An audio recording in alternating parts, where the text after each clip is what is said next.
Save me from its guilt and power. On Christ the solid rock I stand. All other ground is sinking sand.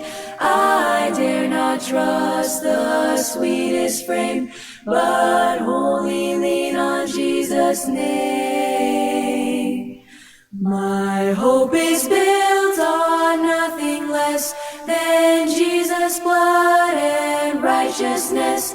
I dare not trust the sweetest frame, but wholly lean on Jesus' name. On Christ the solid rock I stand. All other ground is sinking sand.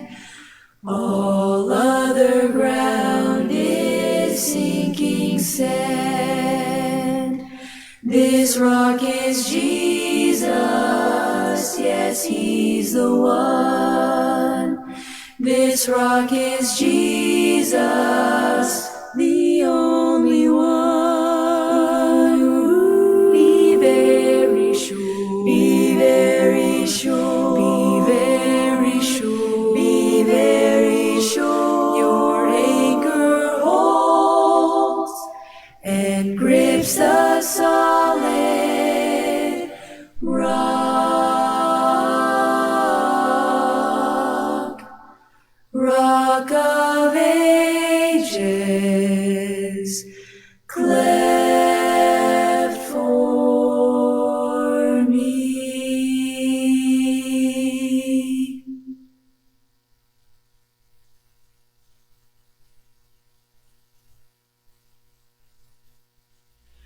Crown him with many crowns, a lamb upon his throne. Hark how the heavenly anthem drowns all music but its own. Awake, my soul, and sing of him who died for thee, and hail him as thy matchless King through all eternity.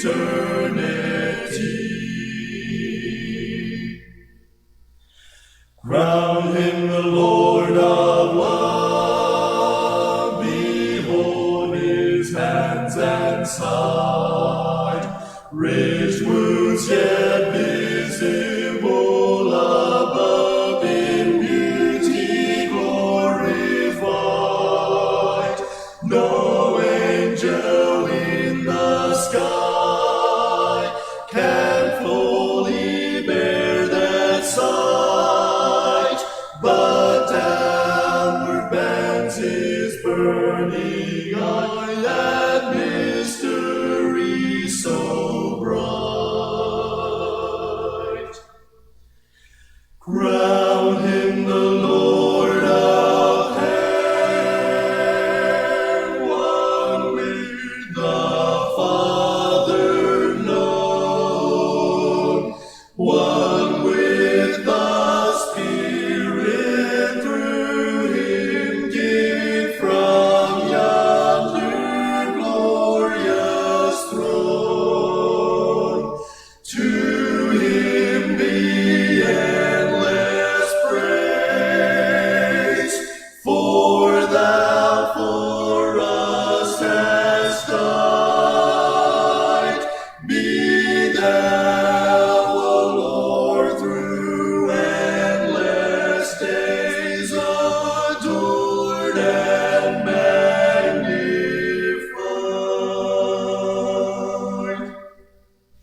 Well, muli ho, magandang umaga sa bawat isa. Purihin ng Panginoon. Nakakagalak na tayo ho ay muling sama-sama.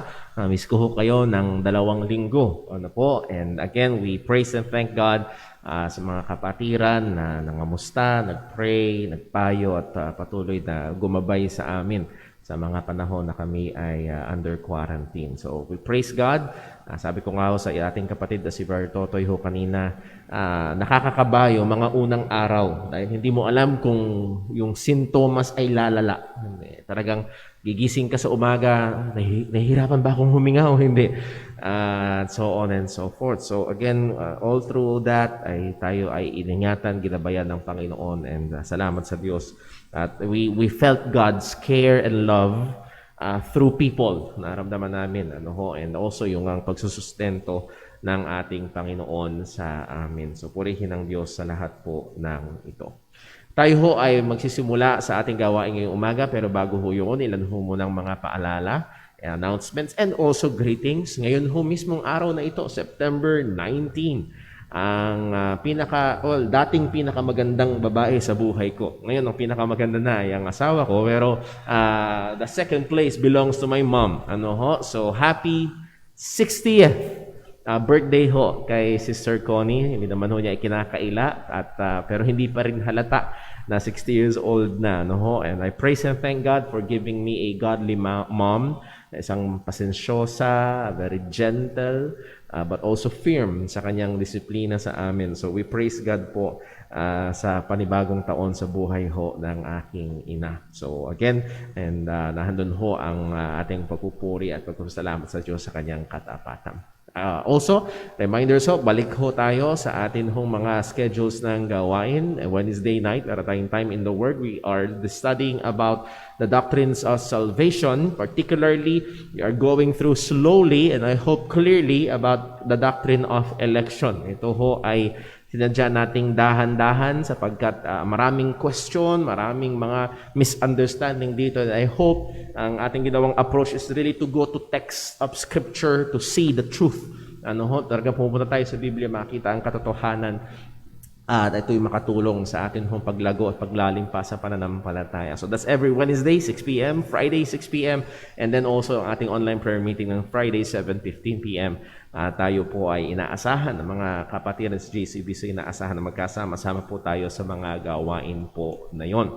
And then also, tuwing Saturday ay meron hong online Bible study ang The Gathering Ministry nila Brother Daryl at mga kasama, mga young people from other churches at mga kapastoran na nahandoon. So, atin hong pinag-iimbita ang bagay po na yan. For further details, if you want to be a part of that online Bible study, you can contact Brother Daryl Velasco directly. Meron pa ho ba ako nakakalimutan sa mga announcements? I believe wala na. So tayo ho ay patuloy na magpaalangnan sa isa't isa, patuloy tayo mag-ingat.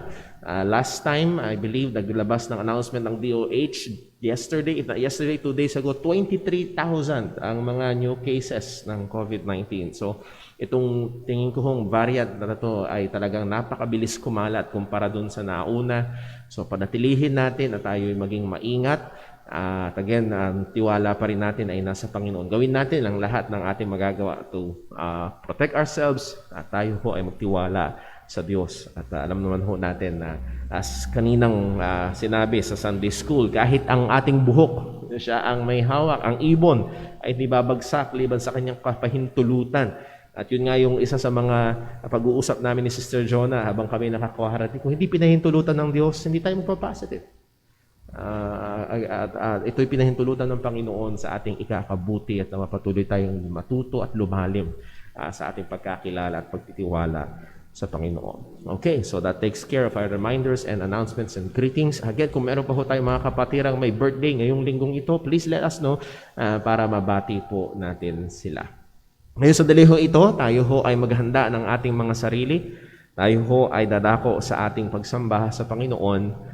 At tayo magkaroon ng sandali ng katahimikan upang manalangin, hingi ng tulong, gabay at pagsasaliksik ng Diyos upang tayo ay maihanda sa pagsamba sa Kanya. Manalangin po tayo.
Manalangin po tayo. Panginoon naming Diyos, aming Ama sa langit, muli aming pinupuri, pinapasalamatan at dinadakila ang iyong pangalan. Walang ibang Diyos maliban sa iyo. Ikaw na natatangi at nag-iisang Diyos na umiiral sa ganang iyong sarili, na hindi nakadepende sa kahit ano at kahit na sino. Tunay, Panginoon, walang katulad mo. Kami na iyong mga nilikha ay labis na nakadepende sa iyo. Salamat, Panginoon, sa iyong katapatan. Totoong sinabi ng iyong salita, dahil sa iyong kahabagan, kung kaya't kami ay hindi napupugnaw, dakila ang iyong katapatan. Salamat, O Diyos, na ngayong umaga kami nagising, nandun pa rin ang buhay, ang kalakasan. Salamat, Panginoon, na kami ay patuloy na may kalayaan na sambahin ka. Bagamat sa ganitong kalagayan, Panginoon, marami sa aming mga kapatiran ng mga nasa tahanan. Lord, we thank you. We thank you na ikaw, Panginoon, ay gumawa, nagtakda ng panahon upang kami bilang yung mga iniligtas ay alalahanin ng muling pagkabuhay ng aming Panginoong Hesus at patuloy na ito'y magtulak sa amin sa pagsamba, sa pagmamahal at sa paglilingkod sa iyo. O Panginoon, amin pong diadalangin sa iyo na ingatan mo kami, tulungan mo kami. Sadyang ang aming puso ay madaling magliwaliw, ang aming kaisipan ay madaling maagaw. Lalo na po sa aming mga kapatiran at kaibigan na katunghay sa live stream. Tulungan mo kami na maituon ang aming mga sarili sa pagsamba sa iyo. Tulungan mo kami na hindi lang maging spectator, kundi talagang worshiper sa pagkakataon po na ito. Lord, amin din pong hinihiling ang iyong awa, ang iyong pagkilos sa aming mga kapatiran na handoon ang mga pangangailangan at mga pisikal na karamdaman. Lord, we remember to you si Brother Dave Paule. Lingapin mo po ang kanyang kalagayan. Tulungan mo po sila maging sa desisyon na kaharap nila. Lord, also ang Kubol family, ang Tanudra family, ang iba pa mga kapatiran na nahandoon ang mga masamang pakiramdam. Ama, ikaw po naman panumbalik ng kalakasan. At sila po, Panginoon, ay patuloy na magkaroon ng mabuting kalusugan. Lord, namin din pong hinihiling ang iyong comfort para sa Claudio family. Pumanaw, Panginoon, Sister Eva Claudio, mahabag ka po sa kanyang pamilya, sa kanyang asawa, si Kuya Francis. Bigyan mo sila ng comfort, Panginoon, sa ganitong kalagayan. Nawa, O Diyos, sa napakalungkot at mabigat na sandali ng kanilang buhay, ang iyong katotohanan ang magsilbing tungtungan at kalakasan at kaaliwan. Salamat po, O Diyos, na meron kami na Diyos na kumakalinga sa amin, nagmamahal sa amin. Salamat po na ikaw ang aming Ama, na naroon, Panginoon, ang iyong pagkalinga at pag-iingat. At Ama, nawa ngayong sandaling ito, tunay ka naming maluwalhati sa lahat ng aming gagawin. Ikaw pong patuloy na maitaas sa aming kalagitnaan. Ito ang lahat ay aming dalangin sa ngalan ng aming Panginoong Hesukristo. Amen. Tayo po'y magstayo at tayo po'y umawit sa Panginoon.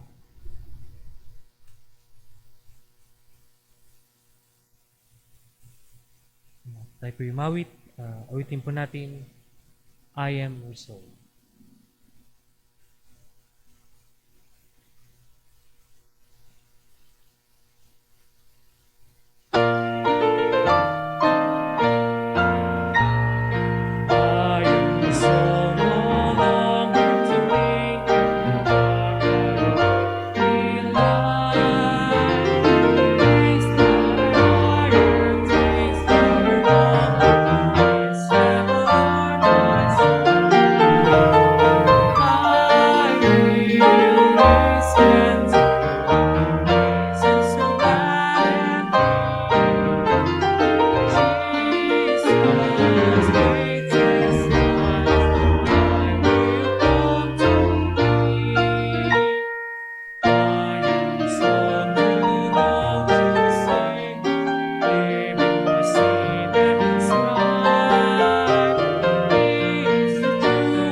Manatili po tayo nakatayo.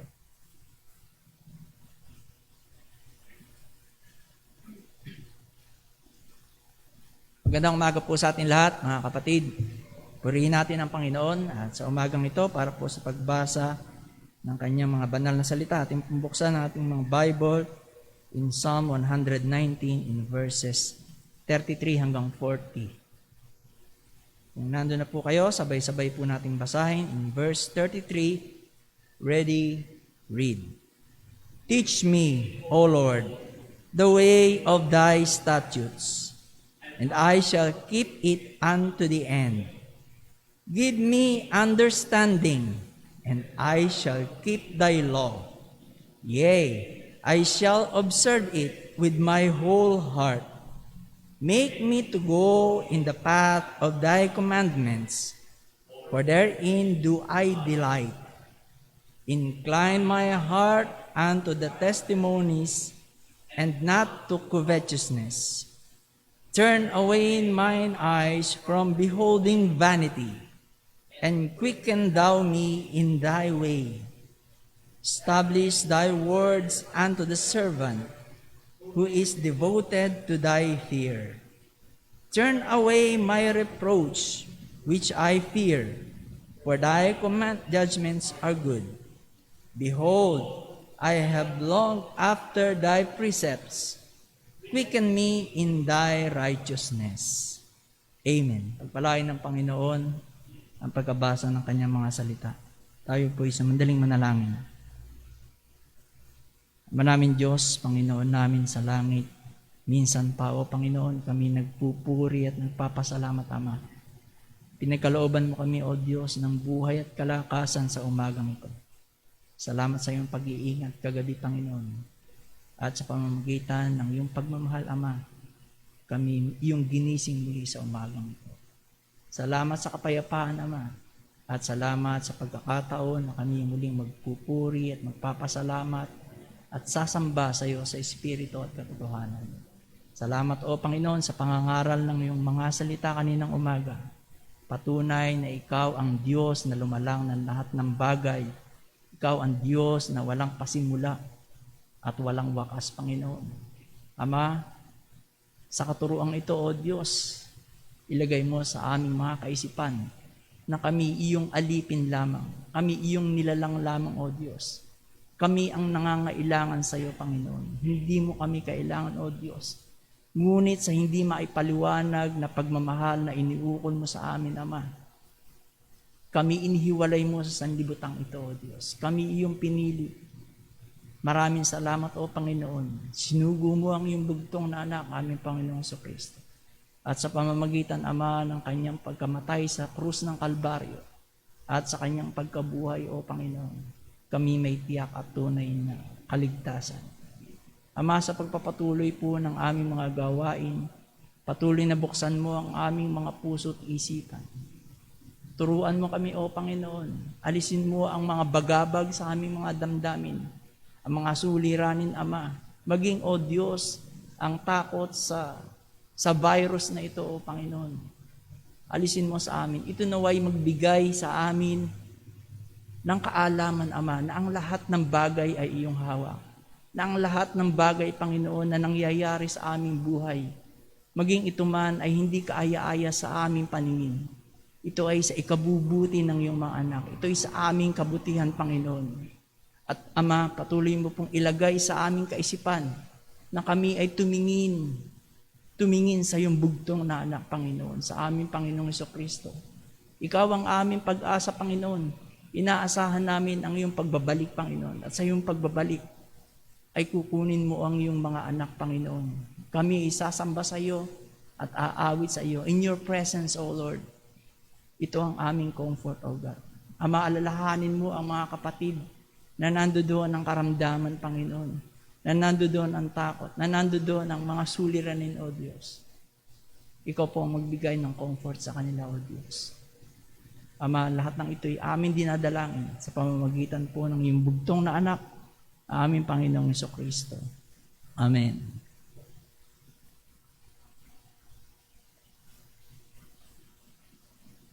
Tayo po rin tumawag sa Panginoon na awitin po natin, I am thine, O Lord.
Martilyo po tayo nakatayo.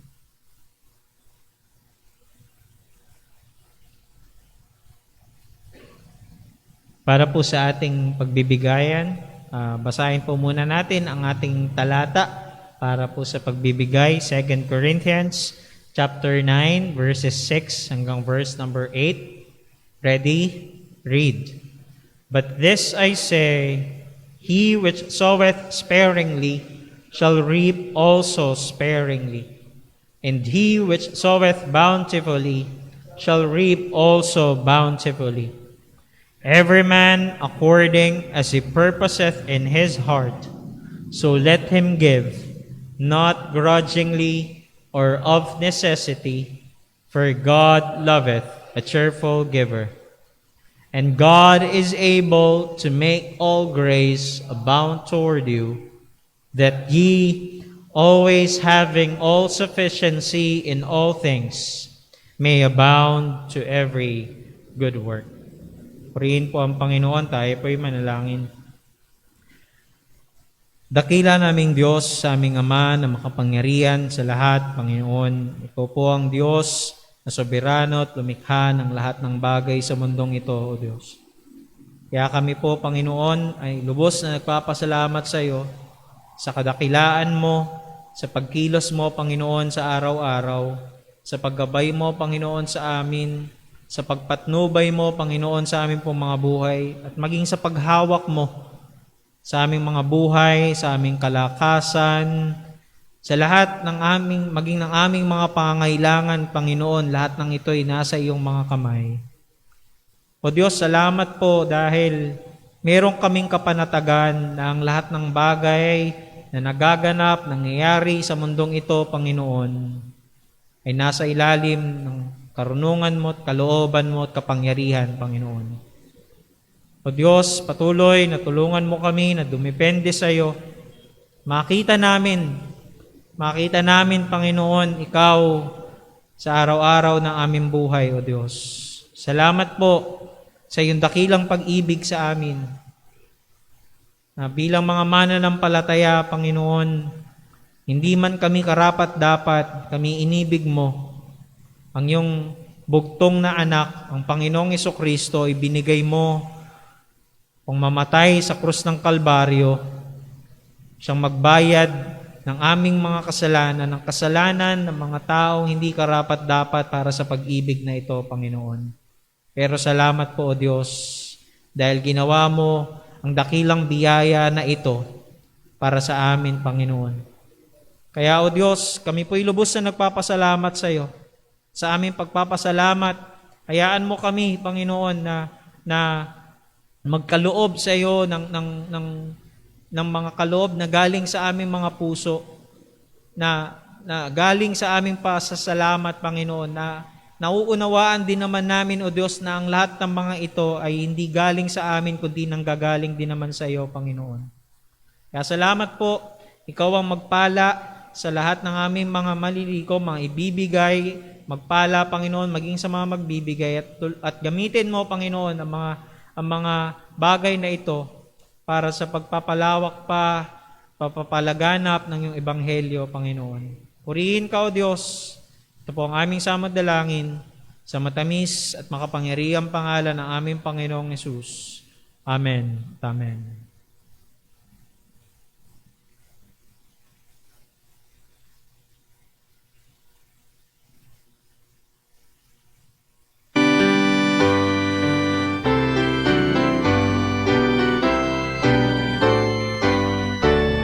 Tayo po umawit. Awitin po natin, To God be the glory.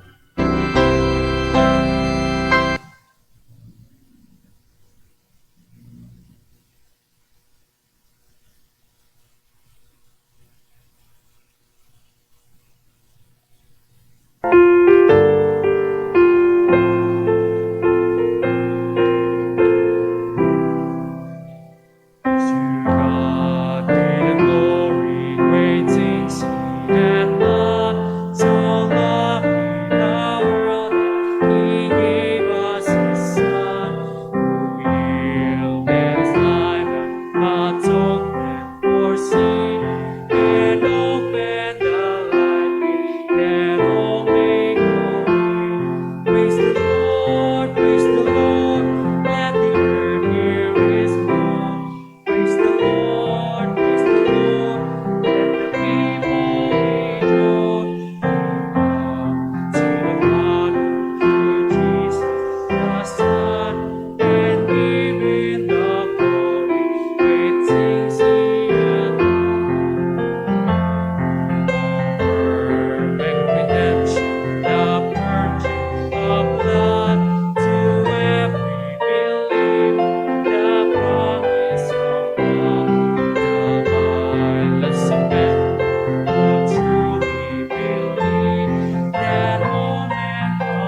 Whisper po ang lahat. Purihin po ang pangalan ng Panginoon. At namiss ko ho ang pangangaral sa likuran ng pulpito hong ito. No ho? And that's a very rare thing for 2 Sundays na hindi ko tayo nakatayo sa likuran ng pulpito. And I praise God na tayo ho ay naririto sa bahay-sambahan and also sa ating mga kapatiran na kasama. Ayan, mga kaibigan na kasama via live stream, we praise God na kayo po ay kasama namin ngayon. Well, nung mga nakaraang buwan, hindi ko ho alam kung nahagip nyo sa balita, pero laman ito ng telebisyon, laman ng dyaryo, at maging ng radyo, ang patungkol sa isang napakatinding paksa. At merong iba't ibang diskusyon patungkol dito. Walang iba, kundi ano ba ang opisyal na recipe ng adobo. Pinag-uusapan ang opisyal sapagkat ano ang ihahain sa mga taga-ibang bansa. Ito ang opisyal na adobo ng Pilipinas na tinuturing na national dish ng ating bansa. Maraming iba't ibang paraan na lutuin ng adobo. Merong tinatawag na adobong itim, may tinatawag na adobong puti, pwedeng gamitan ng suka, kalamansi, lagyan ng gata, pwedeng iprito muna, pwedeng hindi, pwedeng lagyan ng itlog na nilaga, o tokwa, o isa sa mga paborito ko, adobong aloha with pinya. Mayroong iba't ibang paraan at halos bawat probinsya sa Pilipinas ay may iba't ibang paraan ng pagluluto nito at ang layunin namang usapan na ito ng gobyerno ay upang i-standardize. Ano ba talaga ang opisyal na recipe ng adobo? Ano ba talaga ang ilalagay natin sa mga cookbooks bilang opisyal na national dish ng bansa?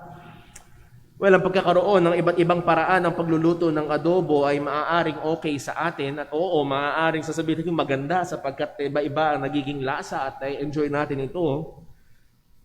Pero pagdating sa paksa ng kaligtasan, hindi pwede itong i-approach na parang adobo. Hindi pwedeng kanya-kanya ng recipe. Hindi pwedeng ito ang sa akin, ito ang sa iyo, kung alin ang lapat sa iyong panlasa, yun ang gawin mo.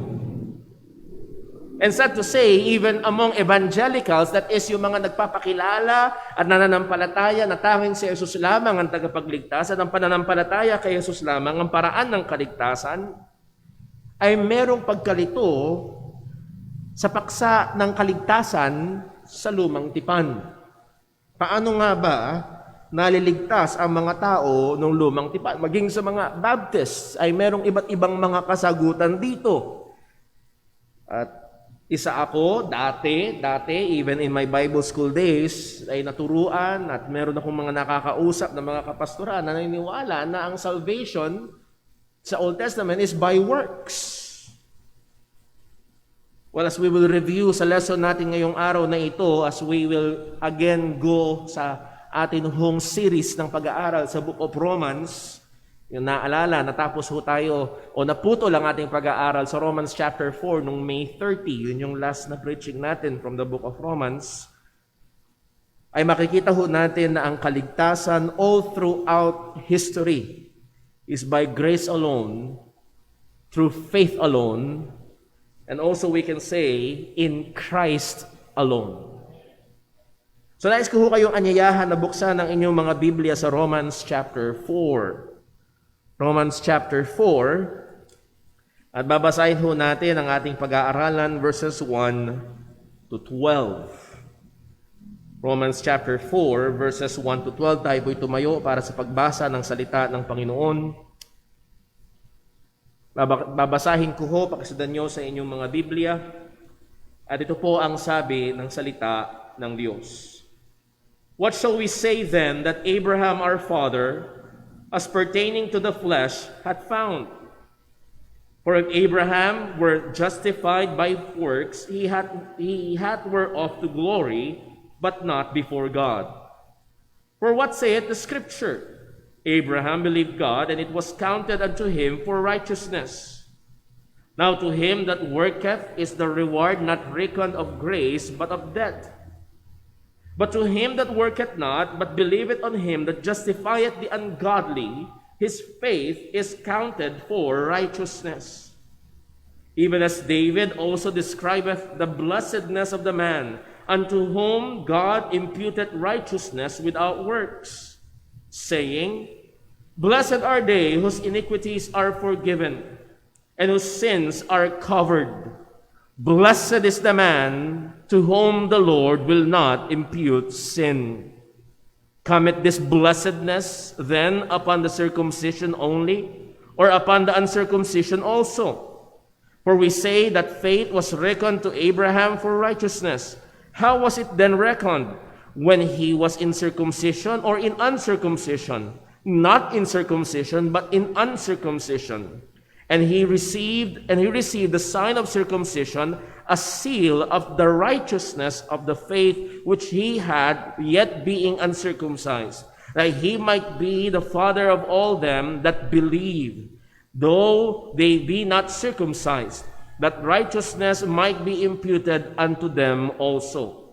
And the father of circumcision to them who are not of the circumcision only, but who also walk in the steps of the faith of our father Abraham, which he had being yet uncircumcised. Purihin po ang pagkabasa ng salita ng Panginoon. Tayo po ay manalangin. Panginoon naming Diyos, aming Ama sa langit, nagpapasalamat kami sa biyaya mo, sa pagliligtas mo, sa pagbibigay mo ng iyong bugtong na anak, ang aming Panginoong Jesus, Diyos na nagkatawang tao, ang nagbayad ng aming mga kasalanan at muling nabuhay. Salamat sa katotohanan ito. At Panginoon, sa aming pag-aaral ngayon ng iyong salita, bigyan mo kami ng liwanag. Tulungan mo kaming maunawaan ng iyong mga katotohanan, lalo na, Panginoon, kung meron man po na nakikinig ngayon na wala pa sa pananampalataya kay Kristo. Maging ang mga bata, nawa ito'y maging maliwanag sa kanila. Nawa, O Diyos, sa mga nagmamatigas at nagbabaliwala kay Jesus. Nawa, Panginoon, ay gamitin mo ang iyong salitang makapangyarihan ngayon at iligtas mo po sila. Panginoon, sa iyo kami umaasa. Nawa, ang iyong mga katotohanan na ito ay patuloy na maging katatagan namin at kalakasan namin. At lahat na ito'y dalangin namin sa ngalan ng aming Panginoong Hesukristo. Amen. Bakit po magsiupo ang bawat isa? Ito ho ang ating pinakamensahe ngayong umaga hong ito. The consistent testimony of the Scriptures regarding salvation is that it is by grace alone, through faith alone, in Christ alone. Ang consistent, ang tuloy-tuloy, ang hindi nagbabagong patutuo ng salita ng Diyos patungkol sa kaligtasan ay ito'y sa pamamagitan ng biyaya lamang, sa pananampalataya lamang, kay Kristo Jesus lamang. As we have said, atin hong sinimula ng pag-aaral sa Book of Romans some months ago at naputol ito noong May 30 at wala tayong time. Ngayon, mauubos ang ating time para reviewin lahat, pero tingin ko maganda na magkaroon tayo ulit para maiset ulit sa ating kaisipan ay balik-aralan natin ng ilang mga bagay. Sa Romans chapter 1, we saw the great problem. Ano ang dakilang problema? Ito ang dakilang problema. Ang Diyos ay banal at ang tao ay makasalanan. Therefore, ang tao ay nasa ilalim ng matuwid na hatol at puot ng Diyos.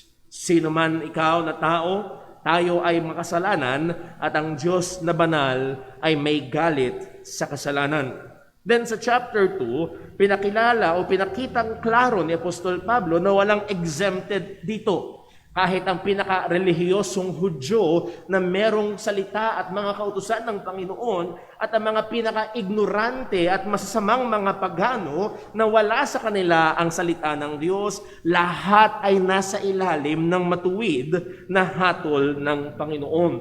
Hanggang sa chapter 3, verses 1 to 20, klaro ang katotohanan na lahat ay makasalanan. Sinabi ni Pablo, we know the verse, there is none righteous, no, not one. At ang pagsunod sa kautusan ay hindi magliligtas kaninuman.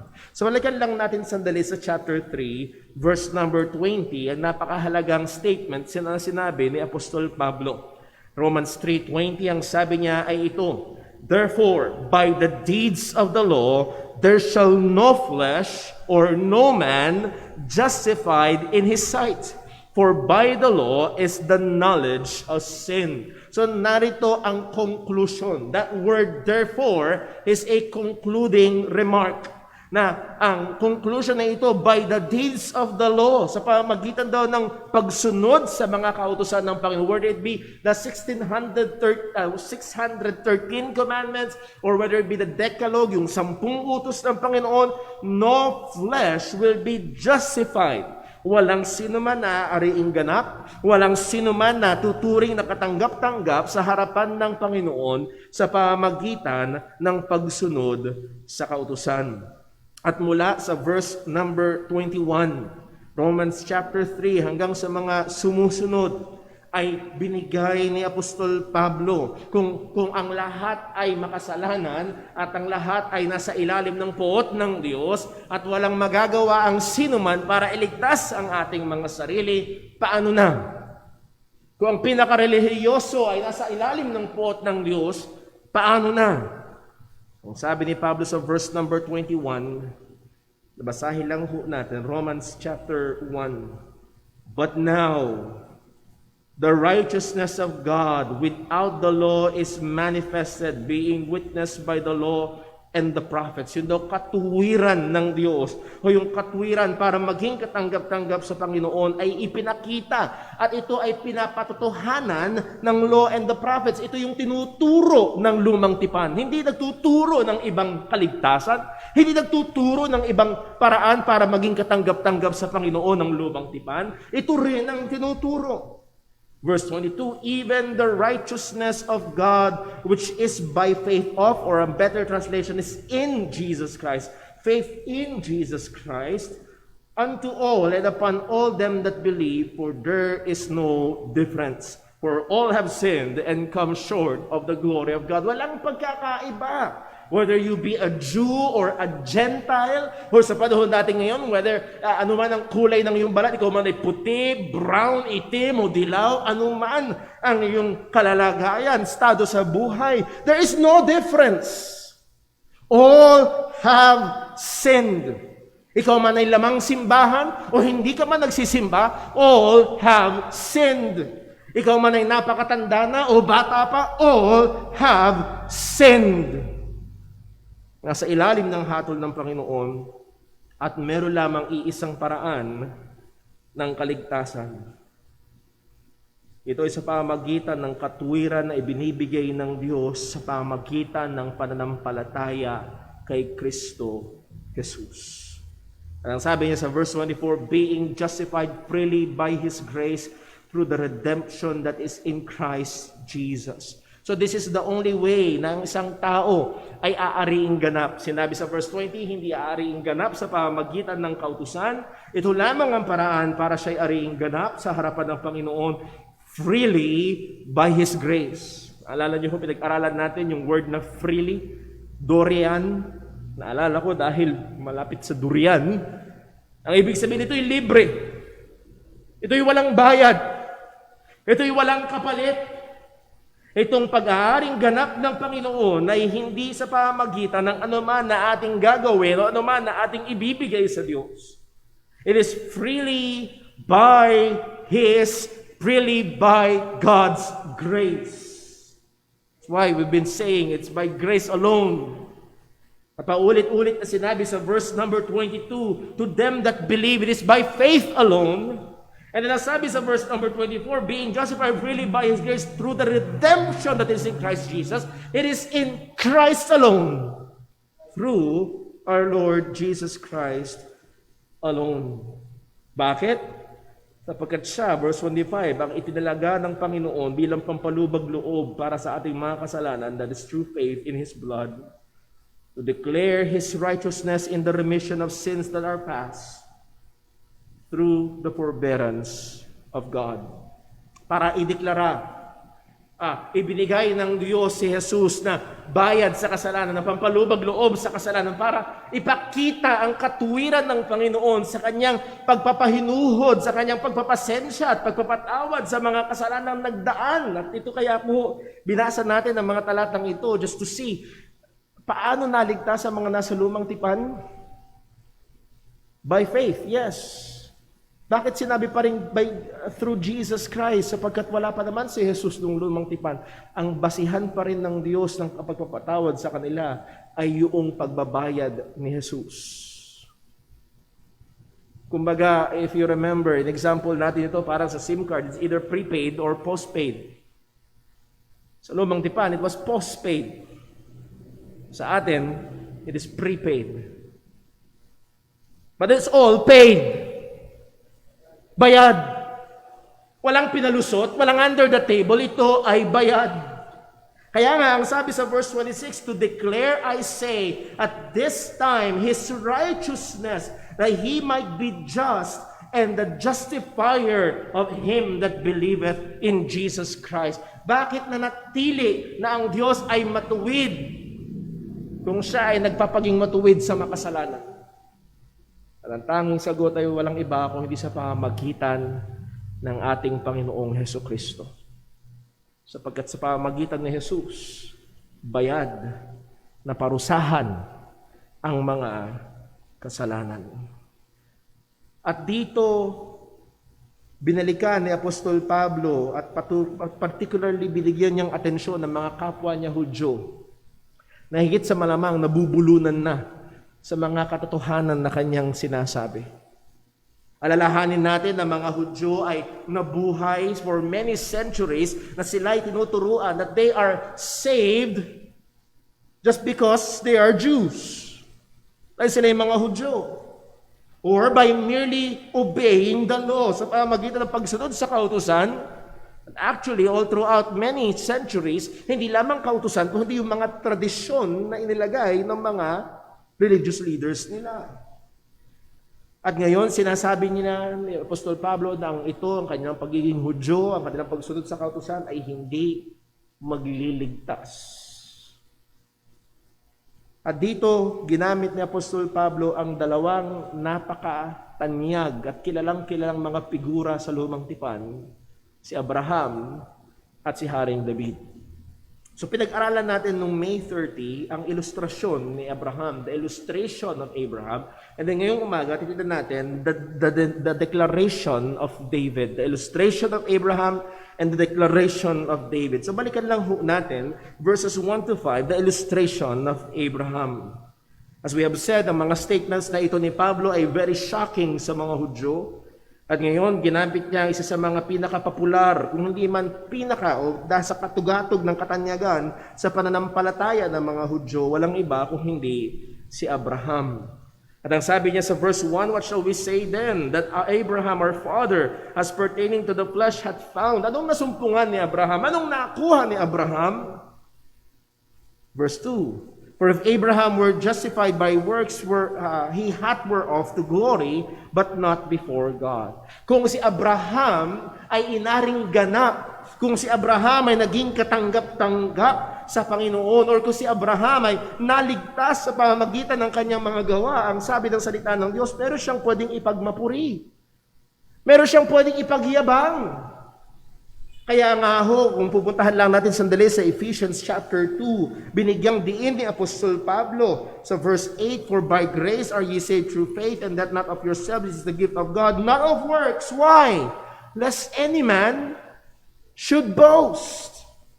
Kapag hinaluan ng gawa ang paraan ng kaligtasan, meron ng bragging rights.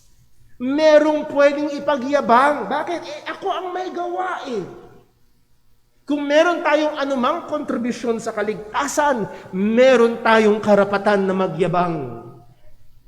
Meron tayong claim. Kaya nga ho, sa mga naguhulog sa PhilHealth o sa SSS o sa anuman, meron kang claim kasi may contribution ka. Pagdating sa kaligtasan, we don't have a claim. Because it is all the work of God. Kaya nga ang sabi sa verse 2, kung si Abraham ay inaring ganap sa pamamagitan ng gawa, meron siyang pwedeng ipagmapuri, meron siyang pwedeng ipagmalaki, pero isinalpak agad ni Apostol Pablo ang katotohanan, but not before God.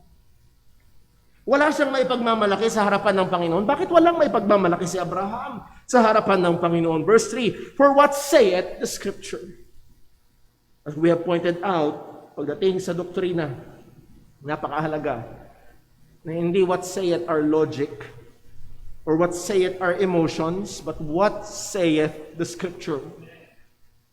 Abraham believed God, and it was counted unto him for righteousness. Ito kinukot ni Apostol Pablo ang Genesis 15 verse 6 na kung saan ang sabi, and he, Abraham, believed in God, and he counted it to him for righteousness. Here's a clear reference sa isang tao na inaring ganap, na binihisan ng katwiran, tinuring na matuwid sa lumang tipan. At walang ibang ito kundi si Abraham. At paano siya tinuring na matuwid? Paano siya naging katanggap-tanggap sa Panginoon? He believed in the Lord. Siya'y nanampalataya sa Panginoon. Now, let me just clarify, hindi ito merely intellectual assent. Ay, naniniwala akong may Diyos, edi justified na ako. No. He believed in the Lord. He believed in what God said. Nanampalataya siya sa sinabi ng Panginoon. Nanampalataya siya actually sa mabuting balita.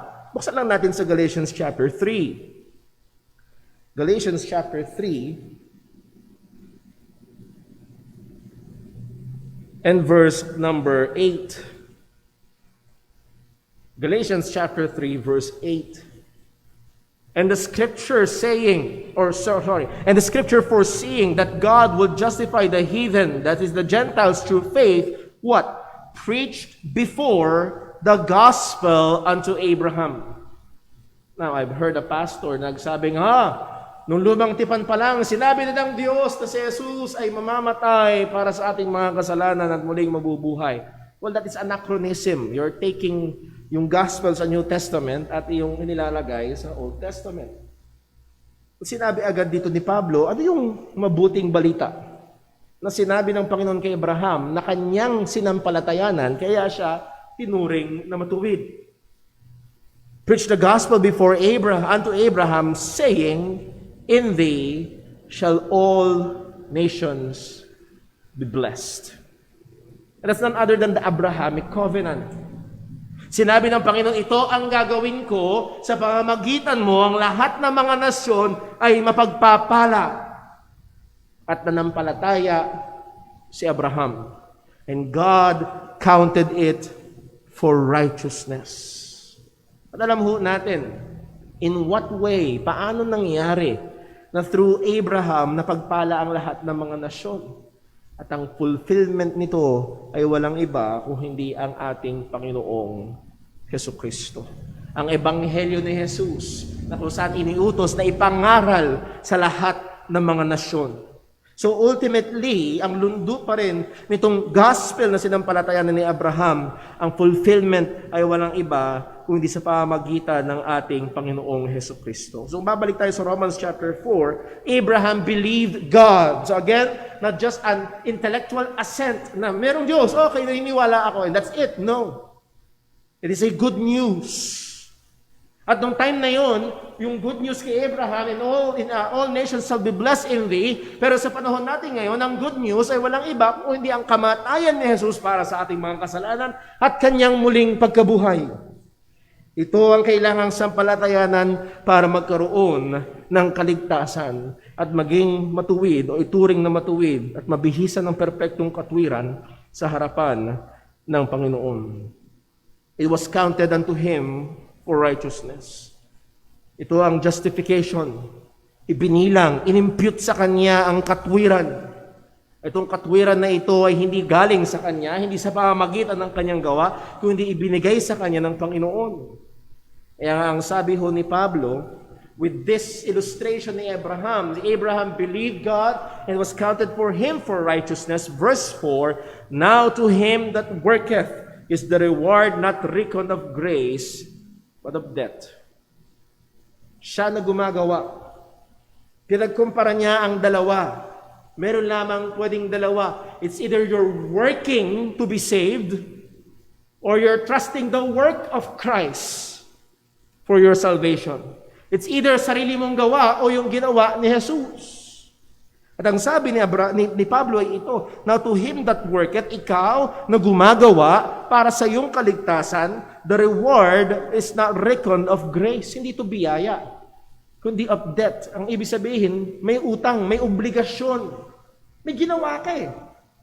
Di may obligasyon na ibigay sa iyo. Pero malinaw na deklarasyon ng salita ng Diyos, no. Our salvation is by grace. Kaya pagdating sa verse 5, but to him that worketh not, but believeth on him that justifieth the ungodly, his faith is counted for righteousness. Sa kanya na hindi gumagawa, at ang punto rito ay hindi gumagawa para maligtas. Hindi siya nakadepende sa gawa niya para siya ituring o maging katanggap-tanggap sa Panginoon. Kundi siya'y sumasampalataya sa Kanya na nag-aaring ganap sa mga hindi makadiyos. At actually, napakalaking problema ng statement dito. God justified the ungodly. Siya'y magiging unjust. Pero kaya nga ho natin binalikan yung ating mga binasa sa Romans chapter 3 na ang basihan ng pag-aaring ganap ng Panginoon ay sa pamamagitan ng ating Panginoong Hesukristo. If you remember sa chapter 3 verse number 25 binasa natin, verse number 26, to declare I say at this time his righteousness, that he might be just and that justifier of him that believeth on Jesus Christ. It declares the righteousness of God. God did not compromise para tayo ay magkaroon ng kaligtasan. Sa Kanya na hindi gumagawa, ngunit nananampalataya sa Kanya na umaaring ganap sa hindi makadiyos, ang Kanyang pananampalataya ay binibilang na katwiran. Anong punto? Just like Abraham. So kung ang isang Hudyo sa kanyang buong buhay ay naniniwala siya na yung kanyang salvation ay nakasalalay sa kanyang pagiging Hudyo o nakasalalay sa kanyang pagsunod sa kautusan, you're not being like Abraham. Kung ang iyong pananaw patungkol sa kaligtasan ay nakasalalay sa iyong pagsisimba, sa iyong relihiyong inaaniban, sa iyong ginagawang kabuti, you're not being like Abraham. Because Abraham believed in God, it was counted for him for righteousness. At ito ang binibigyan diin ni Apostol Pablo. Maliwanag ang ebidensya ng kaligtasan ay sa pamamagitan ng biyaya lamang ng Diyos, sa pananampalataya lamang sa Panginoon, sa Ebanghelyo, at ang malinaw na ebidensya dito ay walang iba kung hindi si Abraham. So nais kong tawagin ang pansin, muli kung meron man na nakikinig ngayon na wala pa sa pananampalataya. Maaaring ikaw ay bata o matanda, maaaring ikaw ay maraming alam o kakaunti, maaaring again as I've said, lamang simbahan ka o hindi ka nagsisimba. Meron lamang iisang paraan para ariing ganap ang makasalanan. Ito ay sa pamagitan ng pananampalataya sa Ebanghelyo ng ating Panginoong Hesukristo. So let me call you to believe. Manampalataya ka kay Jesus. Dahil kung hindi ka mananampalataya kay Jesus, as we have said sa Romans chapter 1, ang problema ay ito, makasalanan ka at ang Diyos ay may puot at may hatol sa makasalanan. At sa atin ho bilang mga mananampalataya, if you will turn please sa Romans chapter 3 verse 27, because of this truth, may tanong si Pablo, where is boasting then? Kung hindi nakasalalay sa ating gawa, ano ang ating ipagmamalaki? Saan katutungtong para magmapuri? It is excluded. Wala tayong pwedeng ipagmalaki, wala tayong pwedeng mapagmapuri. Pagdating sa ating kaligtasan, all glory belongs to God.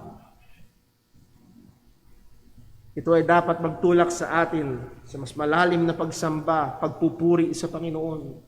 Ito ay dapat dumurog sa ating kayabangan at lalong magbigay sa atin ng pagpapakumbaba sa ating pamumuhay. Whereas boasting then, it is excluded. So that is the illustration of Abraham. Number 2, the declaration of David. The declaration of David. Verses 6 to 8. So, narito, ginamit ni Apostol Pablo si Abraham bilang ilustrasyon. At ngayon, siya ay nagsaysay pa ng isang pangalan na napakapamilyar sa tainga ng lahat ng mga Hudyo, walang iba kung hindi si Haring David.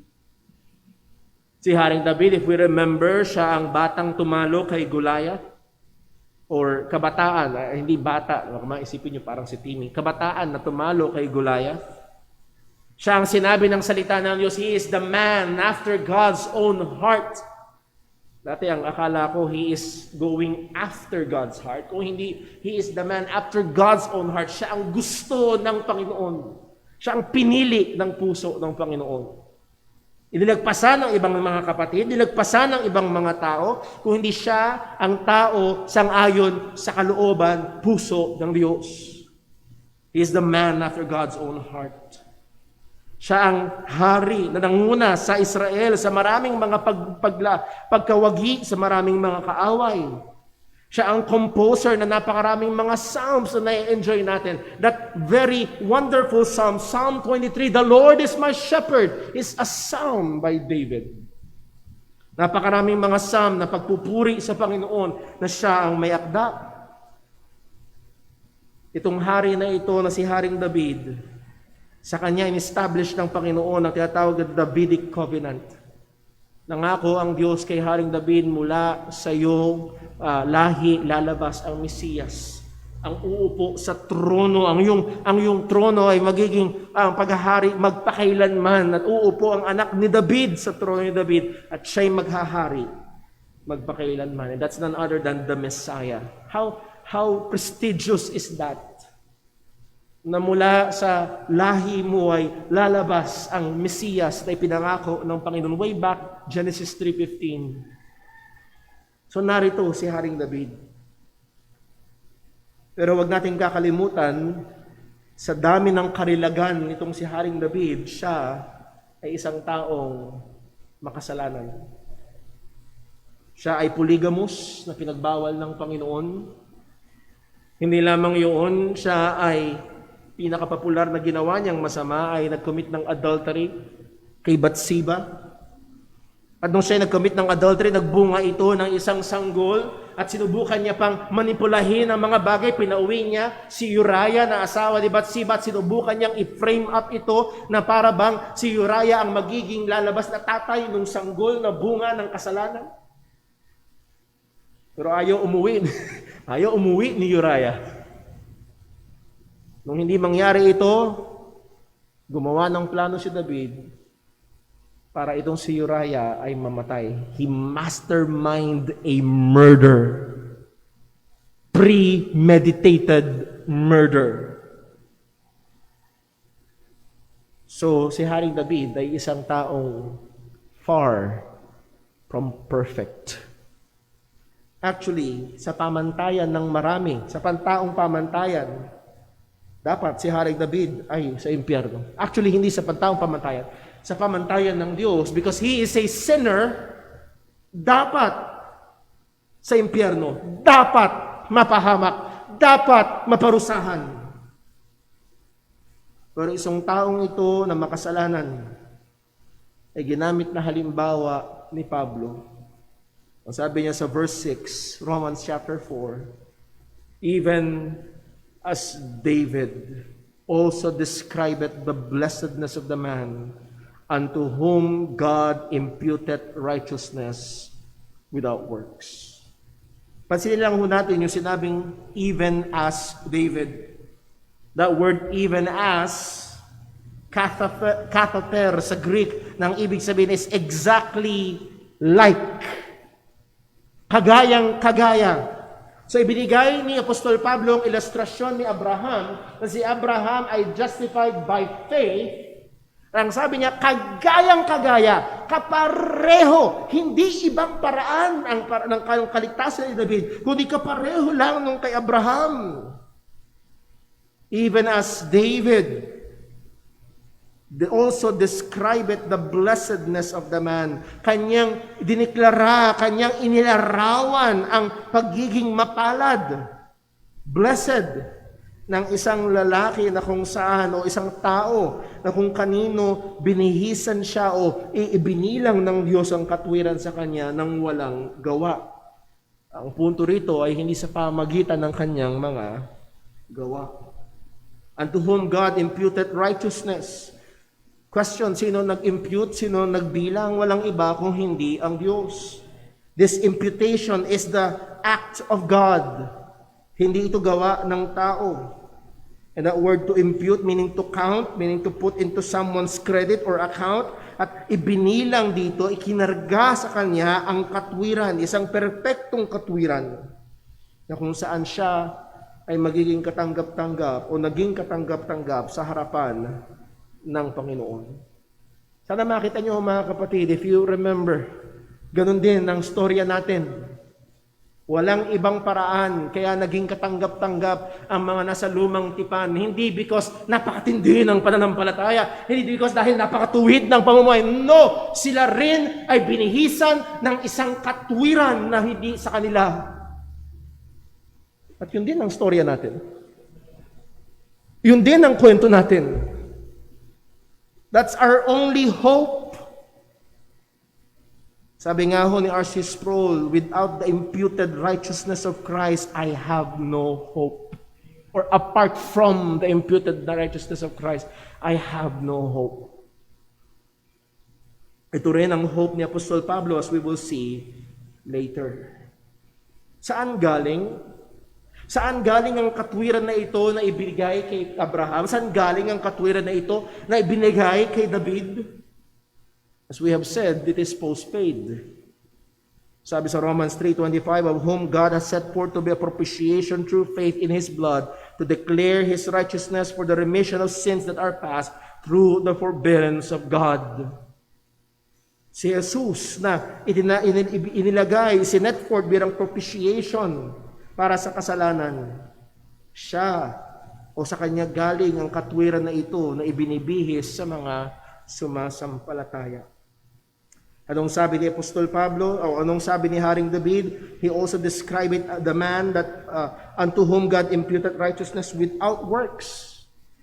Hindi sa pamagitan ng gawa, as we have read from Ephesians chapter 2, verses 8 and 9. And David described, sabi ni Apostol Pablo, as David described the blessedness of the man.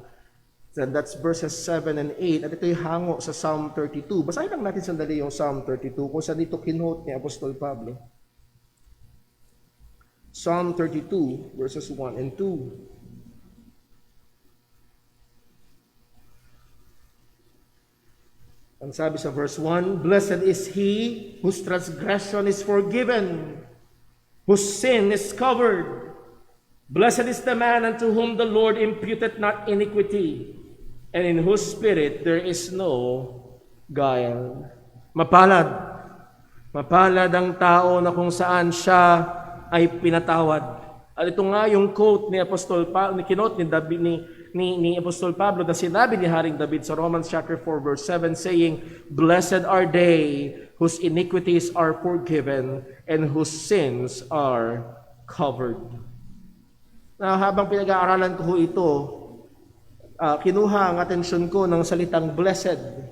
If you remember 2 Sundays ago, nung September 5, Sunday evening, nangaral ho si Brother Daryl, if I remember correctly, about the Beatitudes. Ano bang ibig sabihin ng pagiging blessed? Sa panahon natin ngayon, that word blessing, pag may nagbigay sa iyo ng pansit, blessing. Madalas, ang word na blessing ay nakaduktong sa material or physical na mga mabubuting bagay na ating natatanggap. Kapag na-promote ka sa trabaho, blessing. Kapag nakapulot ka ng 1,000, blessing. Kapag may nagbigay sa'yo, blessing. Kapag gumaling ka, blessing. I'm not saying na hindi ito mga pagpapala mula sa Panginoon, pero ito ay napakabababaw ng mga bagay kung ito lamang ang tingin natin sa anong ibig sabihin ng pagiging mapalad. Balikan lang natin sandali sa Matthew chapter 2. Napakalaking blessing sa akin nung naging pag-aaral 2 Sundays ago. Matthew chapter 5 verse 2.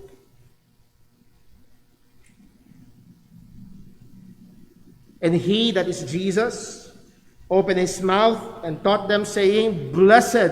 Sino daw ang blessed? Blessed are the poor in spirit, for theirs is the kingdom of heaven. Blessed are they that mourn, for they shall be comforted. Blessed are the meek, for they shall inherit the earth. Blessed are they which do hunger and thirst for righteousness, for they shall be filled. Blessed are the merciful, for they shall obtain mercy. Blessed are the pure in heart, for they shall see God. Blessed are the peacemakers, for they shall be called the children of God. Blessed are they which are persecuted for righteousness' sake, for theirs is the kingdom of God, or the kingdom of heaven. Blessed are ye when men shall revile you and persecute you, and shall say all manner of evil against you falsely for my sake. Rejoice and be exceeding glad, for great is your reward in heaven, for so persecuted they the prophets which were before you. Ano ho ang mapapansin natin sa lahat ng mga sinabi na ito ni Jesus?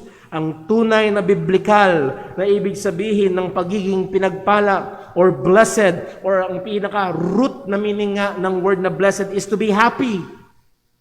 To be truly, purely happy in the biblical sense.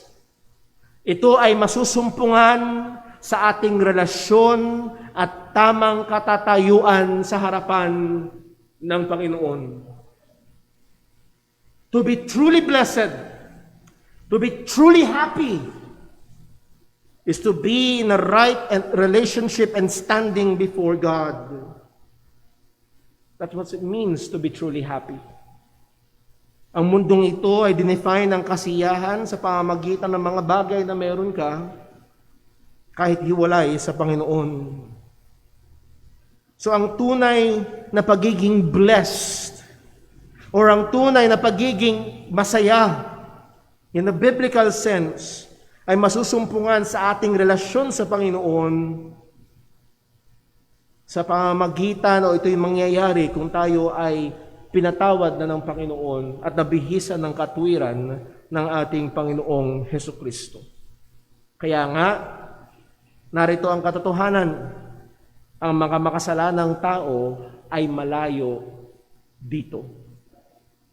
Again, ang ibig sabihin ng word na blessed is to be happy, at ang mga makasalanang tao ay malayo dito. Bakit? Ang sabi ng salita ng Diyos sa Isaiah 59 verse 2, But your iniquities have separated between you and your God, and your sins have hid His face from you, that He will not hear. If blessedness, ang tunay na pagiging masaya ay nakabase sa ating relasyon sa Diyos, walang ating kasalanan ay pinapaghiwalay tayo sa ating Panginoon. Sa Proverbs 15 verse 29, ang sabi, The Lord is far from the wicked. Malayo ang Diyos sa makasalanan. The only means to be truly blessed, ang tanging paraan para tunay nga na magkaroon ng totoong kasiyahan, totoong kagalakan sa ayon sa Biblia, ay kung ang problemang ito ng kasalanan ay masolusyonan. Again, as we have said, niredefine ng mundong ito ang blessing na material o na itinali sa material na bagay lamang. Pero makikita natin na itinatali ng Biblia ang tunay na kasiyahan sa Diyos lamang. Pero merong problema, may kasalanang nagpahiwalay. Pero salamat sa Diyos, may mabuting balita, merong solusyon sa kasalanan na nagpahiwalay sa atin. So what is the solution? Paano madideal with ang problema ng kasalanan? Do we just say, do better, try harder? Magpakabait ka bukas? Lalo mo pang tindihan bukas? Para ba ma-dealt with ang kasalanan pag hipahirapan mo ang iyong sarili, magpenitensya ka, magbigay ka sa charity, umanib ka sa panibagong relihiyon? Ito ba ang paraan na tinuturo ng Biblia?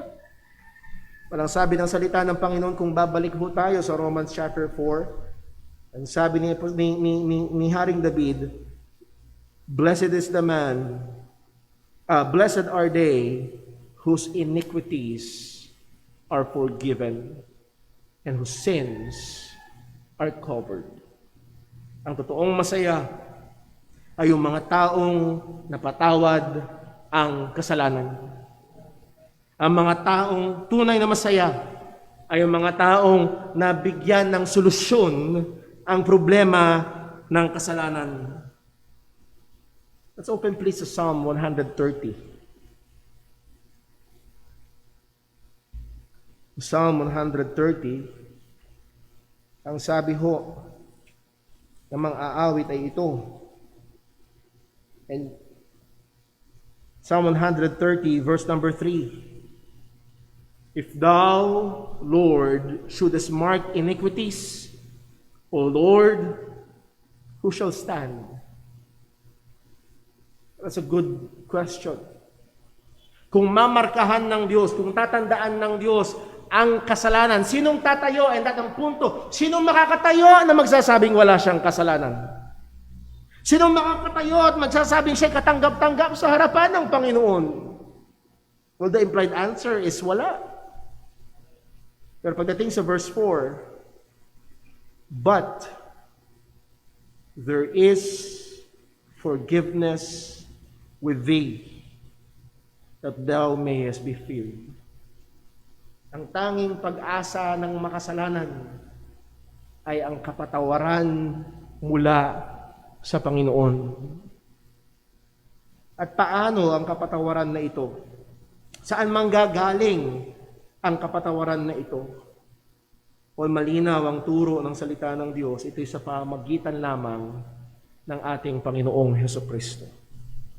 Ephesians chapter 1 verse 7, ang sabi ni Apostol Pablo ay ito, in whom, that is in Christ, we have redemption through His blood. Meron tayong katubusan kay Kristo sa pamamagitan ng Kanyang dugo, sa pamamagitan ng Kanyang kamatayan at muling pagkabuhay.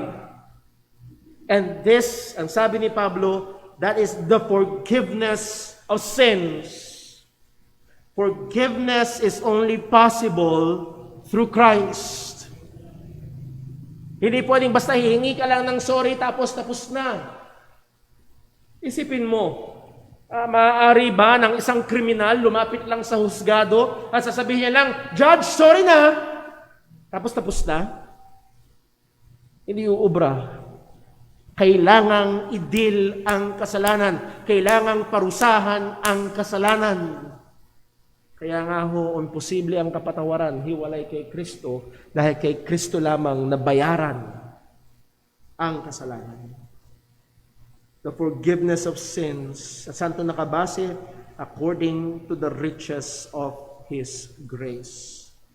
Those who are in Christ, ang mga tunay na sumasampalataya kay Kristo, ang mga tunay na nakaranas ng pagtubos ni Kristo, ang mga tunay na napatawad ang kasalanan at sangayon sa salita ng Panginoon, blessed are they. Ito ang mga tunay na mapalad. Ang mga Kristiyano ang tunay na may kasiyahan. Ephesians chapter 2 verse 18, ang sabi ng salita ng Panginoon, for through Him, that is through Christ, we both have access by one Spirit unto the Father. We gain access to the Father through Christ. Ito ang tunay na kalagayan ng isang blessed, ang malapit na magkaroon ng tamang relasyon sa Diyos. Dahil ang kasalanan ay nabayaran, ang kasalanan ay napatawad. Balik tayo sa verse 7 ng Romans chapter 4, ang sabi, blessed are they whose iniquities are forgiven. So let me ask the question, are you forgiven? Napatawad na ba ang iyong mga kasalanan? Ikaw ba ay tunay ng sumampalataya sa Ebanghelyo ni Kristo? At kay kapatid, kung ang sagot mo diyan ay oo, salamat sa Diyos, siya ang kumilos sa iyo at binuksan niya ang iyong puso at sumampalataya ka kay Jesus at alam mo ngayon na ikaw ay napatawad na, let me again say to you, blessed are you. Marami ka mang sitwasyon sa buhay, marami ka mang problemang daladala, maraming pagsubok na kaharap, but blessed are you because your sins are forgiven. Nawa, sa gitna ng mga problemang kaharap, ang totoong kasiyahan at kagalakan na ito ay magkaroon ng epekto sa iyong buhay. And then verse 8, ang sabi ni Pablo sa Romans 4, blessed is the man unto whom the Lord will not impute sin. So here are the two sides of one coin. Hindi ibibilang ang kasalanan, kundi sa verse number 6, ibibilang ang katwiran. Mapalad ang tao na hindi ibibilang sa kanya ang kasalanan. Mapalad ang tao na ibibilang sa kanya ang katwiran. Now the question is this, how is this possible? Na hindi ibibilang ang kasalanan sa gumawa nito. Again, ang tanging solusyon ay walang iba kung hindi ang ating Panginoong Hesukristo. Ang sabi na Isaiah 53 verse 5, siya ay nasugatan dahil sa ating mga pagsalangsang, siya ay nabugbog dahil sa ating mga kasalanan. Ang parusa para sa ating kapayapaan ay nasa Kanya at sa pamamagitan ng Kanyang mga latay ay nagsigaling tayo. Tayong lahat ay gaya ng mga tupa ay naligaw. Tayo tumungo bawat isa sa Kanyang sariling daan at ipinasan sa Kanya ng Panginoon ang kasalanan nating lahat. Ang kasalanan ng mga hinirang ng Panginoon ay ipinasan kay Kristo. At siya ang nagbayad. And that wonderful great exchange, 2 Corinthians 5:21 ang sabi, for He hath made Him to be sin for us that knew no sin, that we might be made the righteousness of God in Him. Paano nangyari na hindi ibinilang sa iyo? Paano nangyari na hindi ibibilang ng Diyos sa atin ang ating kasalanan? Bakit? Dahil ito'y ibinilang kay Kristo. At yung perpektong katwiran ni Jesus ang siyang ibinilang sa atin. This is truly blessedness. As I have said kanina, ito lang din ang tanging pag-asa ni Apostol Pablo. Ang sabi niya sa Philippians chapter 3 verse 8, yea, doubtless, and I count all things but loss for the excellency of the knowledge of Christ Jesus my Lord, for whom I have suffered the loss of all things and do count them but dung, that I may win Christ. Ano yung kinount ni Pablo? But dung, all things that were gained to him. Lahat ng mga inaakala niya nung una na nagpapaging dapat sa kanya, nag-gain sa kanya ng points para maging katanggap-tanggap sa Panginoon. He counted them but dung. Verse 9, and be found in Him, that is in Christ, not having mine own righteousness which is of the law, but that which is true faith of or in Christ, the righteousness which is of God by faith. Ang katwiran na galing sa Diyos sa pamagitan ng pananampalataya. So this is, sabi nga ng mga theologian, is an alien righteousness. It is a righteousness that came from outside of us. Katwiran na galing sa labas natin. Hindi ito katwiran na bunga natin o gawa natin. Ito'y katwiran na galing sa Diyos at mapapasa iyo lamang sa pamamagitan ng pananampalataya kay Kristo Jesus. So kung babalikan ho natin yung sinabi ho ni Haring David, anong deklarasyon ni Haring David? Even as David also described it, the blessedness of the man unto whom God imputed righteousness without works. Exactly. Ito ang pananampalataya ni Apostol Pablo. Not having mine own righteousness which is of the law. kung hindi yung katwiran na galing sa Panginoon lamang. Balik ko tayo sa Romans chapter 3. Dito tayo matatapos. Verse 21. And hopefully, as we have studied itong ilustrasyon ni Abraham at deklarasyon ni Haring David, ay mas naging malinaw sa atin at makapagdudulot sa atin na mas maliwanag na katotohanan as we again read this passage. But now, verse 21, Romans 3, the righteousness of God without the law is manifested, being witnessed by the law and the prophets. Ito yung katwiran ng Diyos. Ito yung katwiran na galing sa Diyos. Ito yung paraan ng pagliligtas ng Diyos sa makasalanan. At ito rin ang tinuturo ng lumang tipan. Even the righteousness of God which is by faith of or in Jesus Christ unto all and upon all them that believe. Sa lahat ng mga sasampalataya. Hindi sa lahat ng aanib, hindi sa lahat ng magbabagong buhay, kundi sa lahat ng sasampalataya kay Kristo. Bakit? There's no difference. For all have sinned. Walang ibang paraan ng kaligtasan sapagkat ang lahat ay makasalanan. Meron lang iisang solusyon. Hindi iba't ibang recipe ng kaligtasan. Being justified freely by His grace through the redemption that is in Christ Jesus, whom God has set forth to be a propitiation through faith in His blood, to declare His righteousness for the remissions of sins that are past through the forbearance of God. To declare, I say, at this time, His righteousness. Idinideklara ng Diyos ang kanyang katwiran. Hindi niya kinompromise ang kanyang hustisya para maligtas ang mga makasalanan. That He might be just and the justifier of him which believeth in Jesus.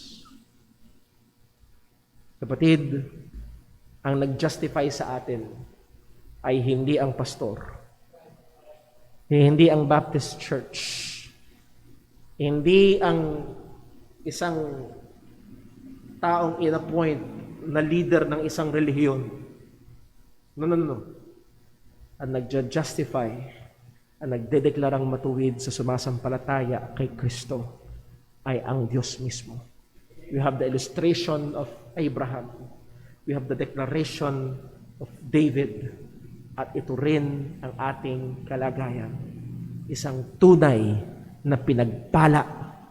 Blessed is the man unto whom God imputed righteousness.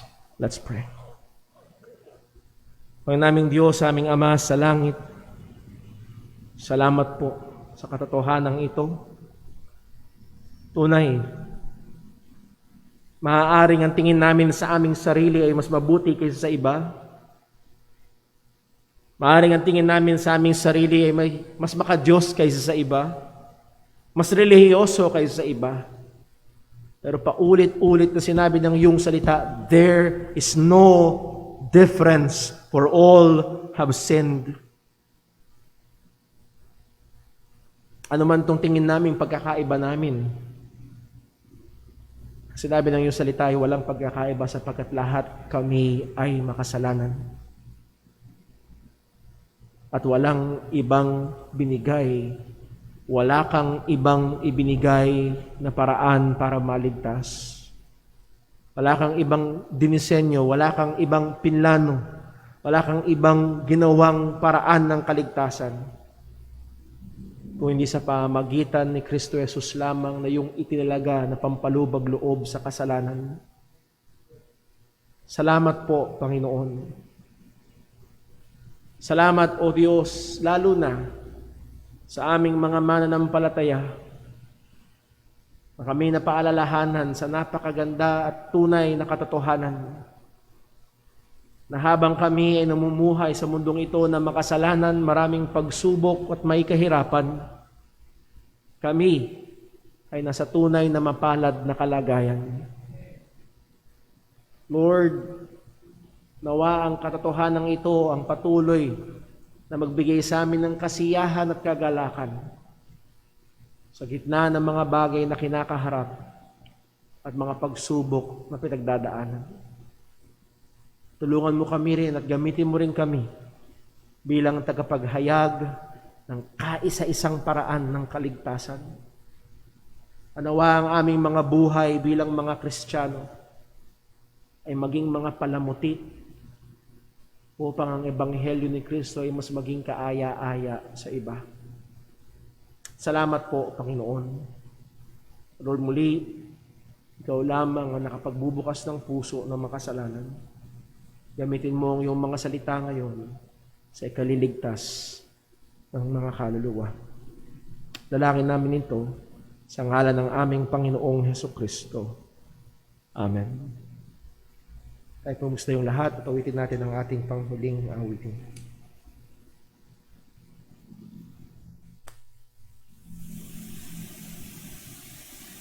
Tayo po yung mawit.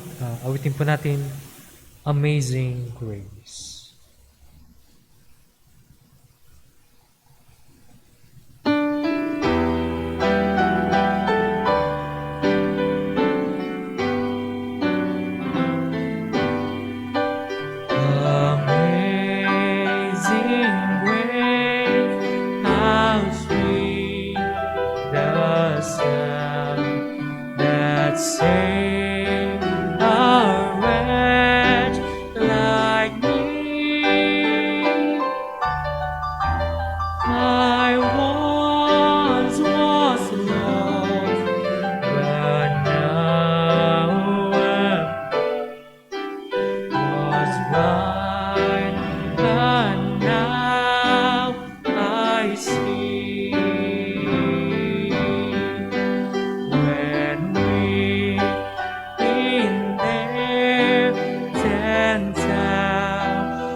Amen.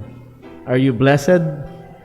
Purihin ang Panginoon. Salamat sa kanyang salita, sa kanyang paalala. Salamat po sa bawat isang naririto, maging sa ating mga kapatiran, katunghay sa ating live stream.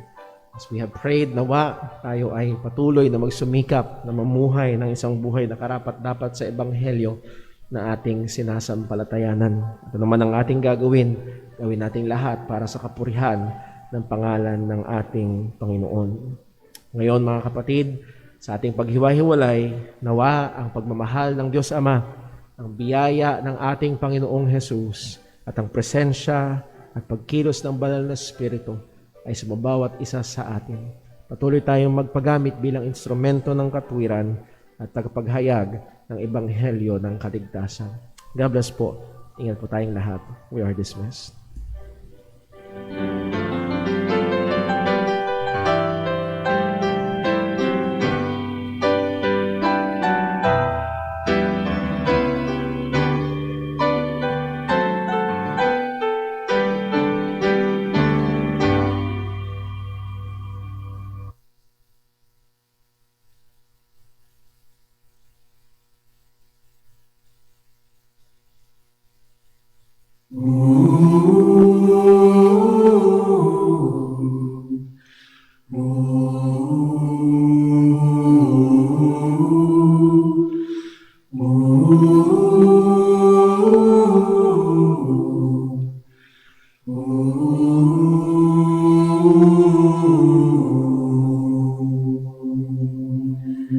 What fear can